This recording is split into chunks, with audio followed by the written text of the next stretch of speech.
여러분, 안녕하세요. 여러분 보고 싶었습니다. 오늘도 경제 시간입니다. 오늘은 세 번째 시간이죠. 3교시입니다. 경제의 3교시, 시장과 장보기, 그러니까 쇼핑하기 내용을 가지고 왔습니다. 파이팅! 1. 시장과 장보기, 쇼핑하기. 1. 정기시장. 과거에 정해진 날짜에 열리는 시장의 형태이다. 과거에는 정해진 날짜에 열리는 시장의 형태를 정기시장이라고 합니다. 현재는 아파트 단지에서 특정 요일을 정해 장터가 열린다. 2. 상설시장. 날마다 열리는 시장이다. 그래서 재래시장, 슈퍼마켓, 대형마트, 백화점 등이 있다. 백화점과 대형마트는 물건의 종류가 많고 주차장이 넓어 사람들이 많이 선호한다. 3. 통신 판매. 정보통신 기술의 발달로 홈쇼핑과 인터넷 쇼핑이 증가하고 있다. TV로 물건을 구매하는 홈쇼핑과 컴퓨터, 스마트폰으로 구매하는 인터넷 쇼핑이 있다. 집에서 편하게 물건을 받을 수 있다는 장점이 있지만 직접 보고 구매하지 못하는 단점이 있다. 2. 안전과 권리 지키기. 1. 물건을 구매하는 소비자는 잘못된 물건에 대한 수리, 교환, 환불, 피해 보상 등을 주장할 수 있다. 수리, 고장난 물건을 고쳐준다. 환불, 물건을 구매한 금액으로 돌려받는다. 피해 보상, 물건을 구매해서 피해를 입었을 때 보상을 받을 수 있다. 2. 상품의 판매자와의 문제가 잘 해결되지 않을 경우에는 이민자 소비자 상담센터, 여기 전화번호는 1372, 이민자 소비자 상담센터 전화번호는 1372번입니다. 1372에 전화를 하셔서 도움을 받을 수 있다. 그래서 소비자 상담센터는 1372입니다. 1372. 3. 소비자를 보호하기 위한 제도. 소비자를 보호하기 위한 제도. 소비자, 누구일까요? 여러분과 저요. 우리는 소비자입니다. 우리를 보호하기 위한 제도에는 무엇이 있는지 볼게요. 제조물 책임법. 상품의 이상에 대한 책임을 제조업체가 지게 하는 법. 리콜 제도. 생산자가 상품의 문제를 소비자에게 알려주고 상품을 교환, 수리해주는 제도. 그리고 세 번째는 유통기한 표시제. 상품을 사용하거나 먹을 수 있는 안전한 날짜를 상품에 표시하는 제도. 그리고 네 번째는 원산지 표시제. 상품이 생산된 곳을 표시하는 제도. 여러분들 이거 유통기한 표시제는 많이들 보시고 사시죠? 우리가 마트 가서 우유를 하나 사요. 그러면 여러분들 우유 날짜 보고 사시잖아요. 그래서 유통기한 표시제 이런 거 얘기하고요. 원산지 표시제 이거는 여러분들 식당 가셔서 점심을 드신 적이 있으실 거예요. 거기 보시면 그 식품이 판매하는 식품 밑에 예를 들어서 내가 불고기를 먹었어요.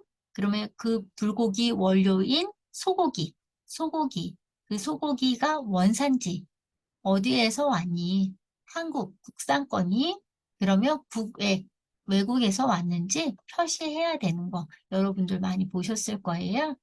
그리고 리콜 제도도 많이 해보셨을 것 같은데요. 문제가 생겼을 때, 이 제품을 만든 사람이 문제가 생겼을 때 우리한테 알려주는 거예요. 상품 교환해 주겠다. 아니면 수리해 주겠다. 그걸 리콜이라고 합니다. 3. 알아두세요. 현금영수증.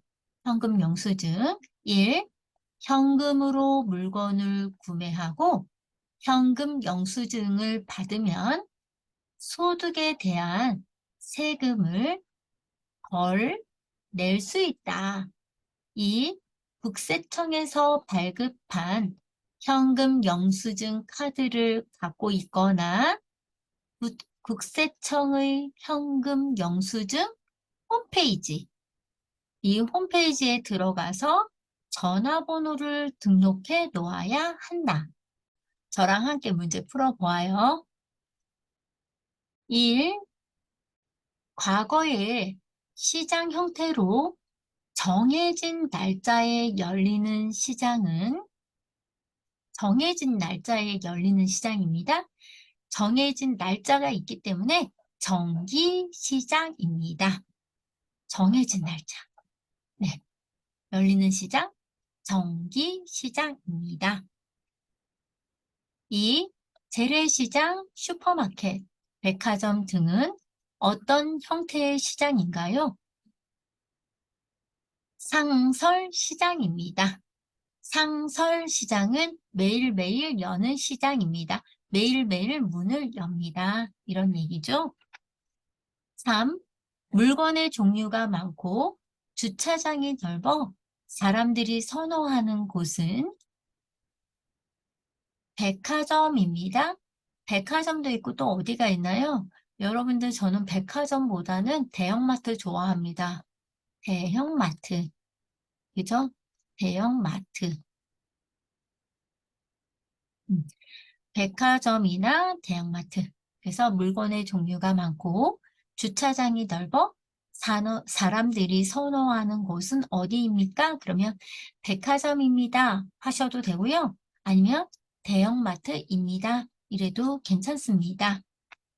4. 정보통신 기술의 발달로 집에서도 쇼핑을 할 수 있는 시장의 형태는 집에서도 쇼핑을 한대요. 그러면 통신 판매입니다. 어디서 쇼핑을 합니까? 집에서도.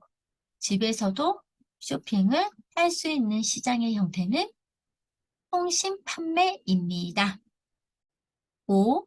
통신 판매의 단점은 무엇입니까? 직접 보고 구매하지 못하는 것입니다. 6. 통신 판매의 종류를 말해보세요. 인터넷 구매, 스마트폰 구매, TV 홈쇼핑 등입니다. 7. 소비자의 권리의 종류를 말해보세요. 수리, 환불, 교환, 피해 보상입니다. 8. 이상이 있는 물건을 이상이 없는 같은 물건으로 받을 수 있는 소비자 권리는 교환입니다. 잘 망가진 물건과 잘 작동이 되는 물건을 교환할 수 있죠. 물건이 이상이 있을 때 교환할 수 있습니다. 9. 통신 판매의 장점은 무엇입니까? 통신 판매의 장점은 여러분들 어때요? 집에서 편하게 물건을 구매할 수 있어서 시간을 절약할 수 있습니다. 여러분들 이런 말이 너무 길면요. 통신 판매의 장점은 무엇입니까? 그러면 시간을 절약할 수 있습니다. 이렇게 말씀하셔도 됩니다. 10. 슈퍼마켓에서 물건을 산 후 마음에 안 들어 그 물건을 반품하고 돌려받는 돈을 무엇이라고 합니까? 환불금입니다. 11. 불량인 물건을 샀는데 가게에서 환불을 해주지 않을 때 어떻게 하면 좋을까요? 망가진 물건이었는데 환불을 안 해준다. 그러면 억울하잖아요, 여러분. 어떻게 하면 됩니까? 예, 맞습니다. 한국소비자원의 도움을 받을 수 있습니다. 어디에서 도움 받는다고요? 한국소비자원. 한국소비자원에서 도움을 받을 수 있습니다. 12. 한국에서 물건을 살 수 있는 곳에는 어떤 것들이 있습니까?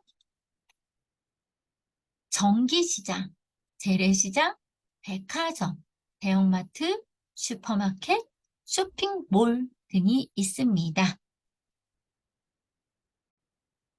13.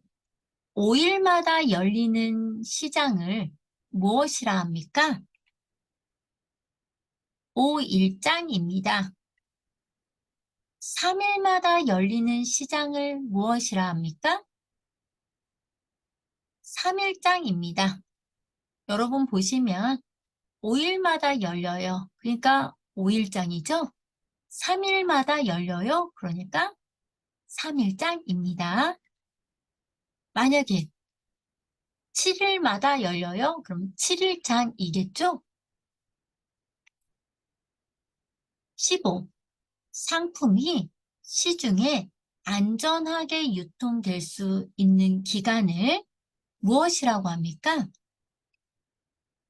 유통기간입니다. 16. 한국에서 물건을 사거나 음식을 먹을 때 10%씩 세금이 부과됩니다. 이 세금을 무엇이라 합니까? 부가가치세입니다.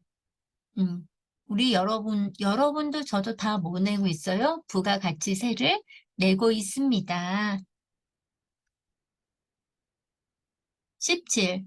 5일마다 열리는 시장을 무엇이라고 합니까? 5일장입니다. 18. 생산자가 소비자에게 상품의 문제를 알려주고 그 상품을 수리, 교환해주는 제도를 무엇이라고 합니까? 리콜 제도입니다. 19. 상품이 시중에 안전하게 유통될 수 있는 기간을 무엇이라고 합니까? 여기 기간이라고 나왔으니까 여러분 유통기간입니다. 여기 보면 유통될 수 있는 기간, 유통될 수 있는 기간. 그러니까 뭘 말씀하시면 될까요? 유통기간입니다. 20. 값싼 외국산 농산물을 수입해 국산으로 속여 파는 행위를 막고 공정한 거래를 통해 생산자를 보호하고 소비자의 알 권리를 보호하기 위해 생산지를 표시하게 하는 제도를 무엇이라고 합니까? 원산지 표시제입니다. 여러분들 모든 모험의 시작은 첫걸음이 시작이랍니다. 이 앨리스가 말하는 디즈니의 짧은 명언처럼 여러분도 하고 싶은 게 있다면 우선 첫걸음부터 시작해 보세요. 파이팅! 여러분도 오늘도 고생 많으셨어요. 고맙습니다. 여러분들께서 구독을 꾹 눌러주시면 저는 힘이 많이 생긴답니다. 여러분, 다음 주에도 건강한 모습으로 만나요. 안녕.